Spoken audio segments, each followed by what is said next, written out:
Y empezamos con la primera clase de este curso.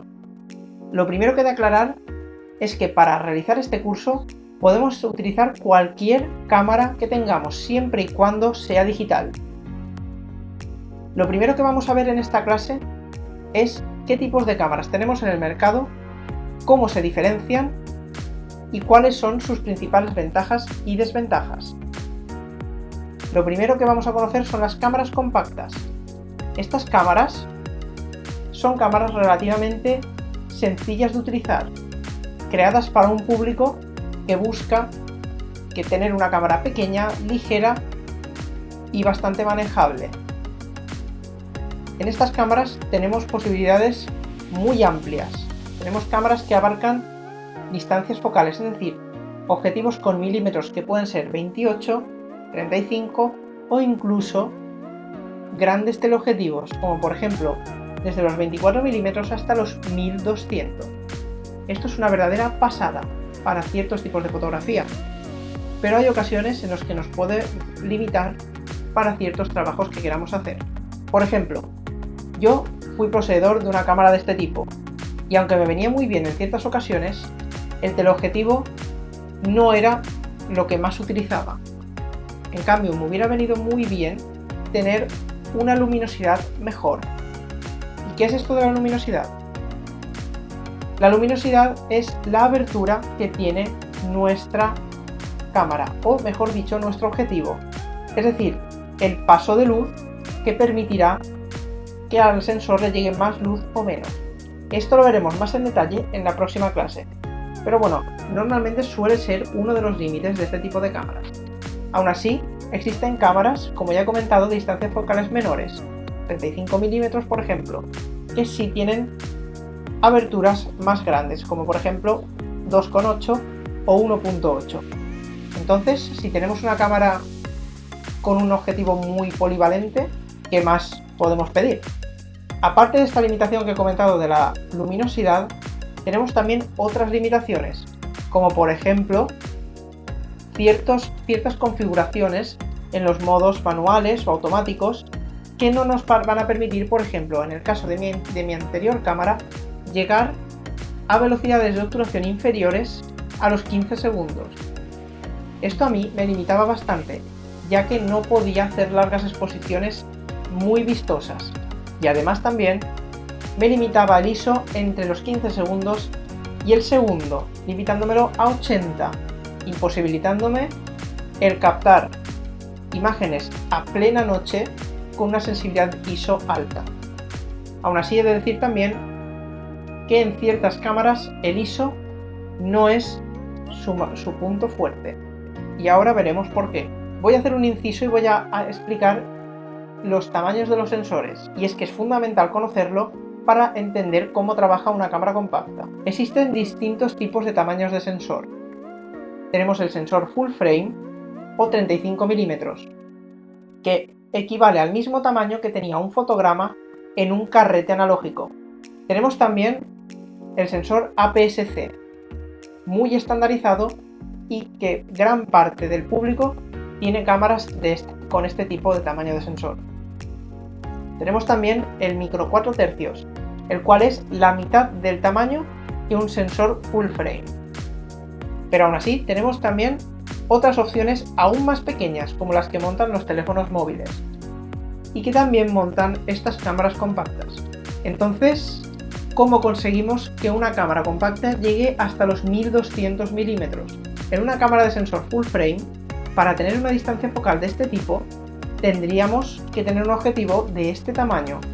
Sería muy grande, muy pesado, muy voluminoso y muy tedioso de llevar. Esto es debido a que cuanto más grande es el sensor, las ópticas van a ser más grandes, es decir, los objetivos van a tener que ser de un tamaño superior. En cambio, si tenemos un sensor más pequeño como el que monta una cámara compacta, esto nos va a permitir llegar a distancias focales, es decir, a milímetros mayores con menos tamaño de óptica. Aún así, no todas las cámaras montan estos sensores pequeños y hay alternativas, pero hay que estudiarlas bien y ver qué tipo de sensor tiene cada cámara. En resumen, una cámara compacta es una cámara ligera, pequeña y que nos puede venir muy bien en ocasiones como por ejemplo la foto de calle o fotos en las que no queramos ser muy intrusivos o incluso en sitios donde no nos dejen entrar con una cámara grande, pero que a su vez hay que conocer que tienen límites, que pueden ayudarnos o pueden no ayudarnos tanto y hacernos que tengamos límites a la hora de ser más creativos en nuestras fotografías. Con esto no quiero decir que una cámara compacta no sea una buena opción, porque sí que lo es. De hecho, yo mismo trabajé con una cámara compacta durante años y aquí puedes ver los resultados. Pero depende del tipo de fotografía que hagamos y de lo que necesitemos. Ya hemos hablado de este grupo primero, que son las cámaras compactas. Vamos ahora a hablar de las cámaras de objetivos intercambiables, las cuales, como su nombre indica, sí podemos cambiar el objetivo. ¿Y esto en qué nos beneficia? Podemos tener objetivos más luminosos o menos luminosos, más específicos para el tipo de foto que vamos a hacer. Es decir, podemos encontrar objetivos grandes angulares, teleobjetivos o distancias medias, cada uno con unas luminosidades diferentes, unas velocidades de enfoque diferentes y preparados para un tipo de foto u otro. Esto implica que nos vamos a gastar más dinero, ya que sí, dependiendo del tipo de foto que vayamos a hacer, tendremos que buscar el objetivo perfecto para esta situación. Dentro de este grupo de las cámaras de objetivos intercambiables tenemos también dos subcategorías, las cámaras reflex y las cámaras sin espejo. Las cámaras reflex son las más clásicas, es decir, desde antaño este tipo de cámaras son las que vienen marcando un sistema ya muy estándar y muy trabajado. ¿Y qué quiere decir esto? Es el sistema de toda la vida, compuesto por un espejo. Es decir, reflex significa reflejo. Y esto es debido a que cuando nosotros vemos por el visor, estamos viendo a través de una serie de cristales que nos enseñan lo que la cámara va a ver. Aún así, existe otra tecnología que son las cámaras sin espejo. A estas cámaras, como bien indica su nombre, se les elimina este complejo sistema de espejos y directamente es el sensor que capta la imagen, es decir, ese sensor del que antes hemos hablado, el que nos va a decir cómo va a quedar la imagen. Es decir, el sensor va a transmitir la información a una placa y esa placa nos la va a llevar a un visor en el cual dentro de él va a haber una pantalla que nos va a enseñar lo que la cámara ve y nosotros vamos a trabajar de una forma totalmente diferente. ¿Y qué ventajas y desventajas tenemos entre un sistema reflex y un sistema sin espejo? Pues por ejemplo, una cámara reflex normalmente es más capaz en cuanto a batería, ya que no tiene que estar siempre con el sensor en marcha. En cambio, una cámara sin espejo, el sensor es lo que va a utilizar siempre para que nosotros veamos la imagen y a su vez captarla. Esto requiere que la cámara consuma algo más de batería y nos limite a la hora de tomar más fotos. Aún así, ambos sistemas son perfectamente válidos para cualquier tipo de trabajo y las cámaras, tanto reflex como sin espejo, están muy avanzadas hoy en día. También hay que comentar que en estas cámaras ya no tenemos tantas limitaciones como teníamos en las cámaras compactas. Normalmente podemos, por ejemplo, en una cámara de gama más baja tener menos fotogramas por segundo, es decir, menos ráfaga, menos capacidad de captar algo que esté en movimiento. Aún así lo vamos a poder hacer, pero por ejemplo no vamos a tener limitaciones, como había comentado antes, en la velocidad de obturación o en la luminosidad, ya que podremos cambiar el objetivo. Por lo cual, esto quiere decir que una cámara de objetivos intercambiables es mejor que una cámara compacta. Depende del tipo de foto que tú vayas a hacer. Pues bien, ya conociendo los dos sistemas que tenemos en el mercado, las cámaras compactas y de objetivos intercambiables, y dentro de estas las reflex y las sin espejo, vamos a conocer cuál es la botonería y las partes de una cámara, ya sea compacta, sin espejo o reflex, ya que normalmente muchas de ellas la comparten botonería o en muchas de ellas es similar, aunque obviamente en una cámara de gama más alta normalmente tendremos más botones y más accesos directos a ciertas configuraciones. Así que vamos a conocer un poco qué partes tienen nuestras cámaras y para qué sirven. Pero primero, antes de empezar por la cámara, vamos a empezar por el objetivo.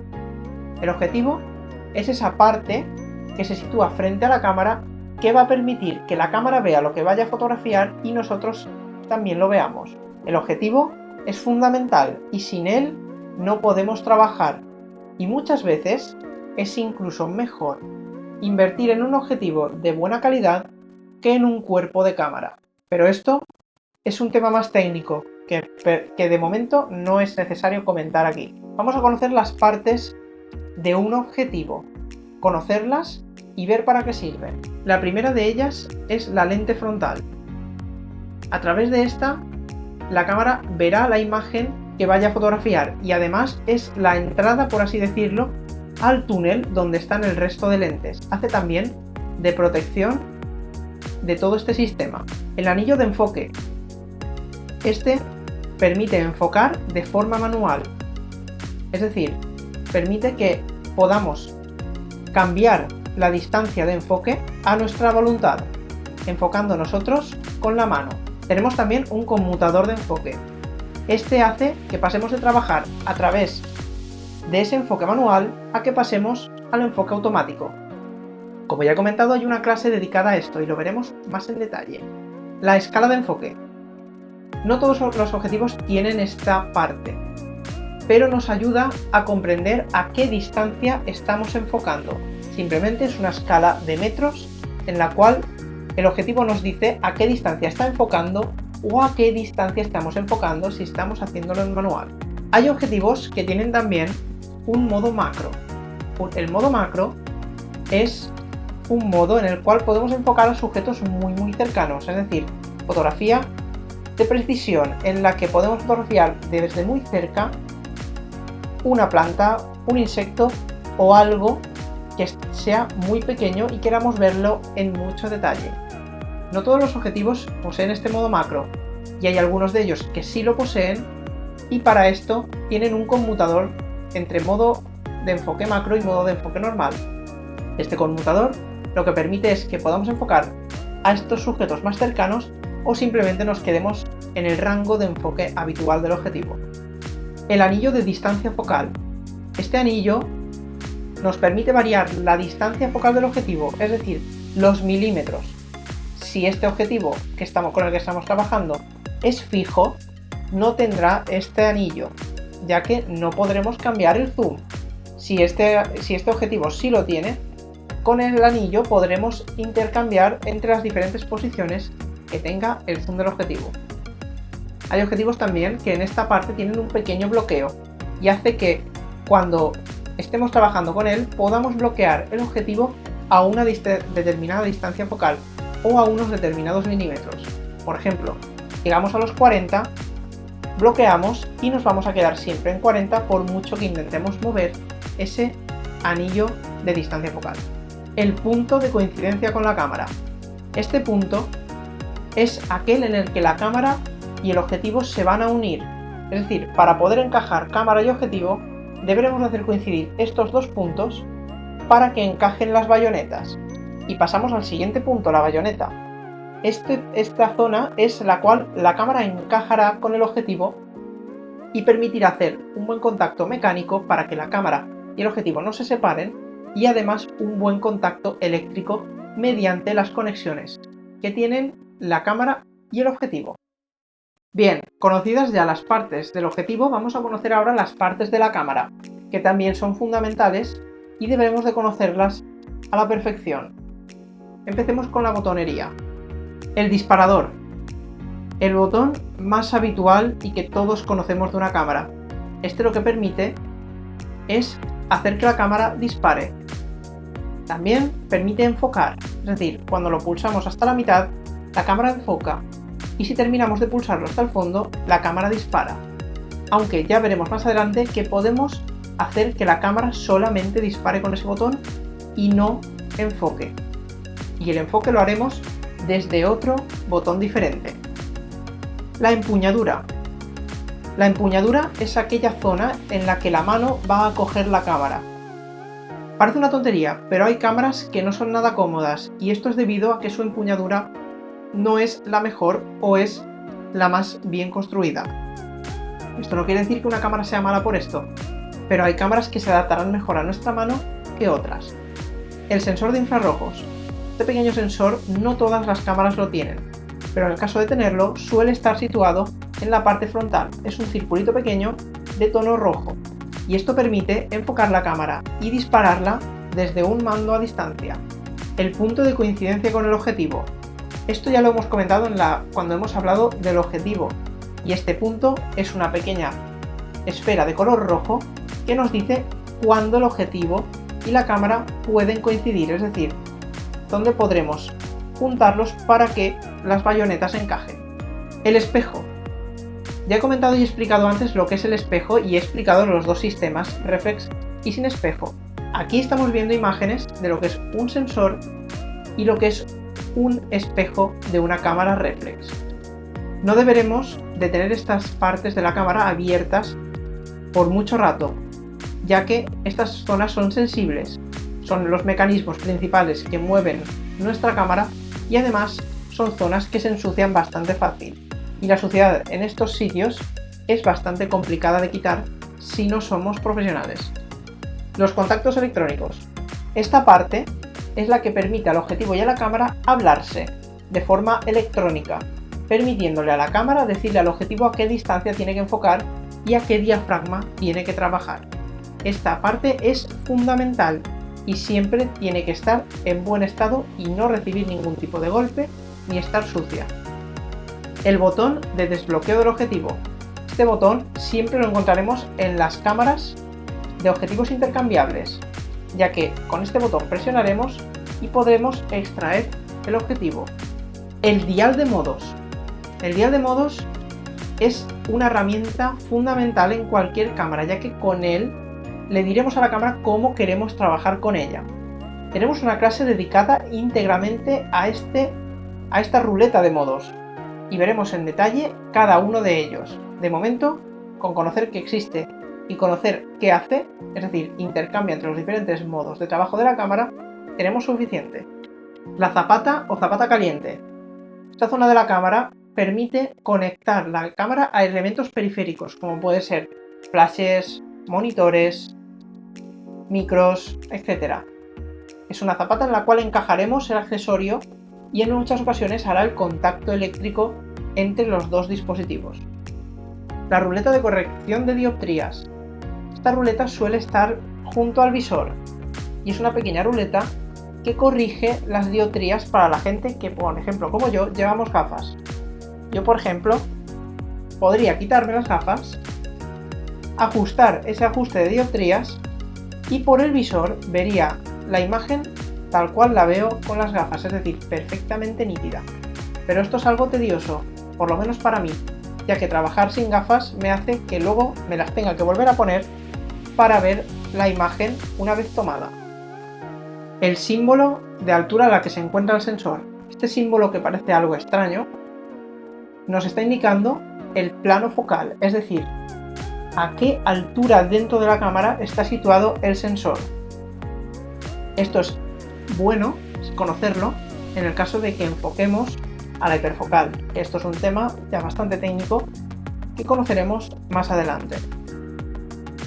El display de parámetros superior. Este display no todas las cámaras lo tienen. Normalmente las cámaras de gama más alta o más profesionales suelen incorporarlo. Este display nos dice la información de la foto, es decir, la velocidad de obturación a la que estamos trabajando, diafragma, la sensibilidad y otros parámetros, como por ejemplo la batería que nos queda, el tipo de medición que estamos utilizando y también, en muchos casos, este display se ilumina, permitiéndonos trabajar en la noche de forma más cómoda.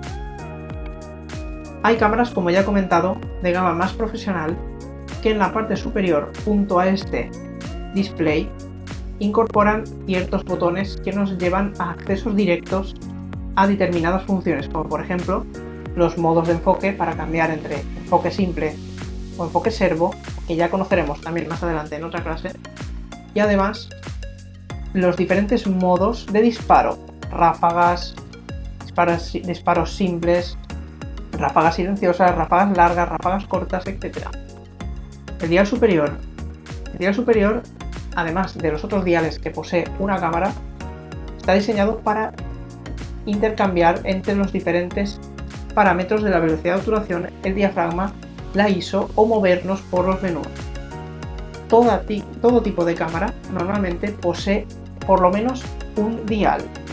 Las cámaras más avanzadas suelen poseer hasta 3 diales, cada uno de ellos para los 3 pilares fundamentales del triángulo de la exposición: diafragma, la sensibilidad ISO y la velocidad de obturación. En cámaras más sencillas podemos incluso tener un dial solamente, y para cambiar los diferentes parámetros utilizaremos la botonería y el dial. Los enganches de la correa. Esto es muy sencillo, simplemente nos permiten anclar la correa con la que llevaremos la cámara al cuello. Los puertos. Los puertos de las cámaras están diseñados para conectarles a las cámaras ciertos elementos periféricos, como por ejemplo pantallas, micros o incluso conectar la cámara a otro dispositivo. Se ha llegado incluso a trabajar de forma remota entre el ordenador y la cámara, conectándola mediante uno de estos puertos. Aún así, conoceremos más en detalle para qué es cada uno de ellos. De momento, conocer que están y que podemos trabajar con ellos en las determinadas situaciones que los necesitemos. El tarjetero. El tarjetero es el almacén de nuestro trabajo. Ahí dentro va la tarjeta de memoria. Y en la tarjeta de memoria vamos a meter todo el trabajo de fotográfico y videográfico que creemos. Es decir, toda la información que la cámara fotografíe o grabe se va a guardar aquí. El tarjetero es muy importante y hay cámaras en las que tenemos incluso 2 ranuras. Esto es debido a que en una tarjeta podríamos tener una copia de seguridad de la primera o, por ejemplo, guardar vídeo en una y foto en otra. Pero esto estamos hablando de cámaras ya más profesionales. En las más simples solemos tener una sola ranura de tarjeta y con ella trabajaremos para todo. El botón de on-off. Este no tiene ningún misterio. Todos sabemos lo que hace. Apaga y enciende la cámara. Se acabó. Los botones de acceso al menú y a la información. El botón de acceso al menú simplemente nos mete dentro del menú de la cámara, donde cambiaremos todas las configuraciones, modos y diferentes opciones que podemos cambiar en nuestra cámara. El botón info suele darnos información de la foto, es decir, en la pantalla nos mostrará más o menos información o incluso nos puede llegar a dejar una imagen totalmente limpia de la pantalla para que encuadremos de forma más cómoda. La pantalla LCD. La LCD nos permite trabajar de una forma mucho más cómoda. Hay ocasiones en las que son articuladas y otras veces en las que solamente son abatibles. Hay cámaras que simplemente es fija, pero hay que reconocer que a través de ella se puede trabajar en muchas ocasiones de forma mucho más cómoda que por el visor, ya que en las cámaras más nuevas, desde ya hace bastantes años, se puede ver directamente la imagen que vas a tomar, es decir, con la luz que vas a tener en la imagen final. El conmutador entre foto y vídeo. Este conmutador nos permite intercambiar entre modo foto y modo vídeo. No todas las cámaras lo tienen como la que estamos viendo aquí, pero hay que conocer que existe y que hay cámaras que lo tienen de esta forma. Hay otras que lo tienen en el dial de modos y hay otras que directamente lo tienen en el menú o en alguna configuración interna. ¿Os acordáis que en el botón de disparo podíamos separar el disparo de la foto del enfoque? Es decir, podíamos disparar solamente o enfocar y disparar. Pues cuando solamente le decimos a ese botón que dispare, enfocaremos por este botón, por el AF ON. Este nos permite ir un poquito más rápido, por ejemplo, en fotografía deportiva, y enfocar para luego disparar con el otro botón de disparo. El bloqueo de la exposición. El botón de bloqueo de la exposición nos permite que en modos que no sean el modo manual, es decir, sean modos semiautomáticos, podamos bloquear la exposición para encuadrar de diferente forma la foto. Esto es algo más técnico y lo veremos en la clase dedicada íntegramente a exponer correctamente una imagen. El botón de selección del punto de enfoque. Un botón fundamental con el cual podremos elegir el modo o el punto donde la cámara queremos que enfoque. Es decir, Podemos hacer que la cámara enfoque solamente en el área central, en el área de izquierda o derecha, o en toda esa zona de puntos de enfoque. Hay que decir que en las cámaras reflex la zona de puntos de enfoque cuando trabajamos por el visor es algo más pequeña que cuando trabajamos por la pantalla o cuando trabajamos con una cámara sin espejo, la cual tiene una zona de puntos que abarca todo el sensor. Aún así, tanto en un sistema como en otro, tendremos una parrilla de puntos en la que podremos elegir con qué punto queremos trabajar o con qué puntos queremos trabajar. Los botones para ampliar o reducir el zoom en pantalla. Muy interesante para cuando enfocamos de forma manual. Esto nos permite hacer un zoom falso, por así decirlo, sobre la imagen que estamos viendo en la pantalla. ¿Y por qué digo falso? Porque ese zoom no va a quedarse reflejado en la foto, simplemente es una ayuda para enfocar o para ver algún determinado punto de la foto con más detalle. El botón de acceso a la galería. Este botón es muy simple, nos lleva directamente a la galería donde están las imágenes y vídeos que hemos tomado y ahí podemos visualizarlos. El acceso a Quick Menú o menú rápido.